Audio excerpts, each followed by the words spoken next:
What's up everyone, it's Ojh&x and we're back at it again. And do you need a General Drakkisath deck for this week's Gnomeregan dungeon? Well, in this video I'm going to share with you a solid strategy, whether you're pushing to get your Drakkisath to full gold or whether you're competing with red difficulty dungeons. This is the deck for you to get straight through all of those. We've got the General as our main tanking mini. We've got the Pyromancer with the Pyroblast talent as probably our main damage dealer. We then got the Ojh&x with the Flame Burst talent that is absolutely incredible on a number of these bosses. Chimera in there who can essentially solo the first boss, especially with an immunity belt. Does great work as well on the second boss. Obviously doesn't do too much for us on the third boss, but we still make absolute light work of that. We've got the Quillbore in there for our unbound tanking. This time using the poison talent. We've got the Witch Doctor in there with the Spirit Ward talent, and then we've got the why I can't remember the name of that mini. Prowler. We've got the Prowler in there with the, I think it's Predatory Instincts, which is does additional 50% damage to targets above 75% health. I think that's what it is. And the Prowler's really, really good, especially on the second boss because of the speed of being able to get to those rocket towers before the AI can generate any defense, and also zips around getting us the light bulbs on that final boss. So we're average level 26, this is going to be a level 28 run, average cost of 3.3. There are the relics. We've got some that are decent and some that are okay. I think the Soul Seeds minis on Death Leave Behind, a flower that heals, is not up to much at all. But anyway, that's the deck. Here's the run. Crowd Pummeler is up first, and the strategy is pretty straightforward. Get the gold chests, get that central meeting stone, get as many of the immunity belts as possible, and win, basically. So the main aim of the game will be to get the central meeting stone, keep hold of it, and then it will be to send chimeras off to the right as often as we can to get an immunity belt, and then flying minis on this one are absolutely awesome. So we've got a Pyromancer coming. I'm going to kind of sacrifice a Quillbore there for two reasons. One, it'll put poison onto everything. Two, it'll expose those sneaky bandits. Otherwise, we may well have immediately lost our Pyromancer, and that's not what we want to do. So having a Harvest Golem coming down the left side with a immunity belt on is not ideal, but I've played the Ojh&x down there, so they'll just be ready to pounce as soon as that immunity shield goes, which is gone now. Ojh&x is going to finish that off. A little bit of help from the Witch Doctor. Witch Doctor's dead. Super. So we've regained that central meeting stone. That gives us access to all of the gold mines. It gives us faster access to the central gold chest, so we've got access to basically everything we want, both gold chests, both gold mines, and both immunity belts. Now what you don't really want, or what can happen, is if the chickens get that immunity belt, especially that left one, and start pecking away at your tower, that can get a bit messy a bit quickly, because those basically invincible chickens can be a right pain. Anyway, Prowler coming in, level 24 does work for us in this one, even in this level 28, and it's one of our tank minis, so you'd say that you need, a good, strong tank mini, but Prowler does work for us. And then it'll be good if we can get a Chimera off to the right side to grab one of those immunity belts, possibly, although the Mountaineer just grabbed one, so possibly not just yet. Yeah, we're a little bit early on that, but that's fine. And then we played Ojh&x on that Mountaineer, because the aim in the game is to get rid of the Mountaineer with his shotgun rather than the Bear. The Bear does the tanking, it's the Mountaineer who does the business, who does the damage. So, are we going to cycle around? Can we get to a Chimera in time? We're not going to have the gold in time, so we're just going to drop a Quillbore on that. Just because. But look, we've not got a Chimera with a belt on for this entire fight so far. We've got a minute to go.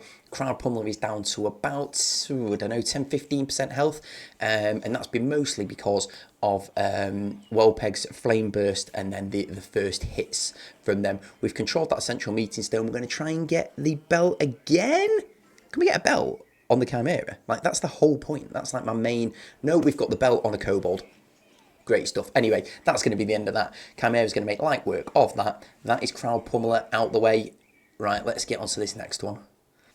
Now, this boss is a pain in the ass. There's no two ways about it. But we get this done just after normal time, so we still have like a minute to go essentially. So actually really pleased with that. So at the start, just wait to see what happens, because if we'd committed too much too early to that central lane, that we would have been right struggling with the Harvest Golem and the Griffin Rider that came down the left. So just at the start, just wait, see what happens, and just be a little bit reactive to that. So unfortunately, there's not much we can do to really protect any of this at the moment.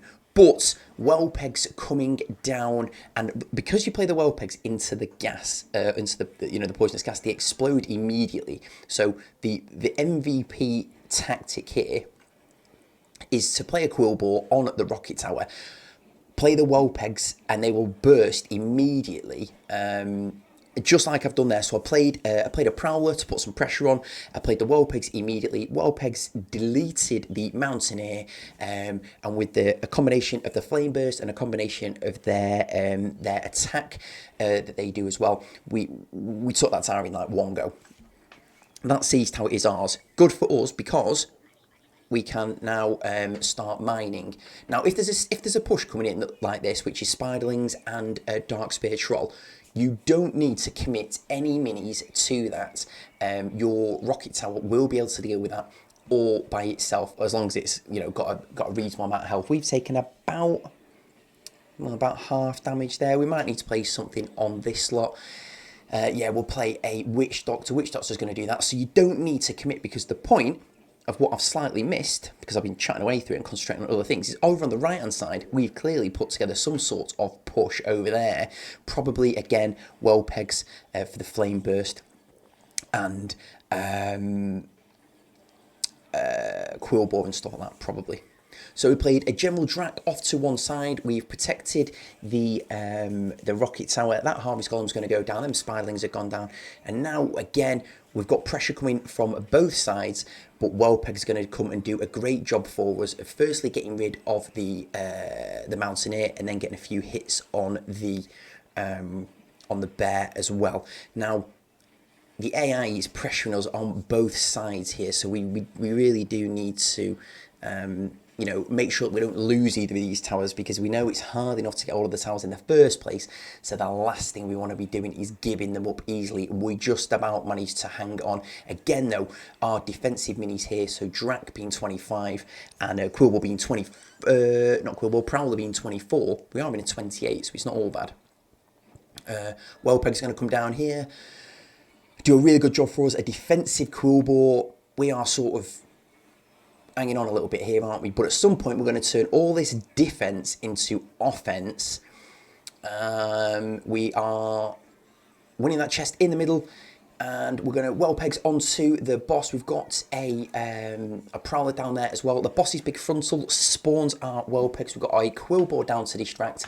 We've got a Pyromancer smacking away. Another Prowler coming in from the left. General Drak coming from the right. And in pretty much no time at all, patient defending, and then unbound attack. Get out of here, Executioner. Do my head in. Final boss then, boss number 3, old Thermoplug or whatever he's called. And if you get to this stage, you are home and dry. Nothing to worry about here at all. Just going to be super patient. Get as many cold balls down as you can. Obviously, things like Whelpegs are going to do really well on any of the squad minis that spawn, or exposing sneaky bandits, things like that. But generally speaking, you're probably not really going to play your Chimera much in this one. It's going to be a case of alternating a tank mini to the left and then one to the right, and then backing it up with one of your ranged or AoE splash minis, be that your Pyromancer or be that your Witch Doctor. So we're just going to keep generating minis at the back. We've got quite a reasonably quick cycle on this deck. So getting back round to kobolds should be easy enough, so we can get lots of mining done, which will be really, really useful. Again, we've got some Whelpegs coming down there this time, because the Flame Burst is going to get rid of those sneaky bandits. Hopefully, possibly, yeah. It's not looking good for us. And just accept that you can't get every single light bulb, basically. So there is the odd one that we're going to sacrifice. But in the end, this is just so comfy. So comfy. So Whelpeg's coming down on the right there, going to help us with the Null Brute. Another Kobold coming down. Still not played a Chimera. Don't worry about Chimera in this one. Unless you're going up against a massive push and you need some, like, I don't know, like air splash damage or something. But yeah, I wouldn't worry about that too much. We're going to play a Pyromancer behind our Siege Tower. I don't mind if those sneaky bandits lock on and get a stab or two on there, because we're not concerned with bandits taking our tower at this stage. And with a minute and a half to go, probably another 3 or 4 of these light bulbs and we'll be done and dusted. Not sure about them Whelpegs. Yeah, maybe. They get the job done. That was a suspicious set of Whelpegs. Anyway, maybe 1, maybe 2 more of these light bulbs. We've still got over 50% of health on our tower. We've still got over a minute to go, or just at a minute to go now. And that is how we're going to do that. So General Drakkisath deck then really strong across all of the bosses in this Gnomeregan week. Don't forget to like and subscribe. Thanks for watching. See you in the next one.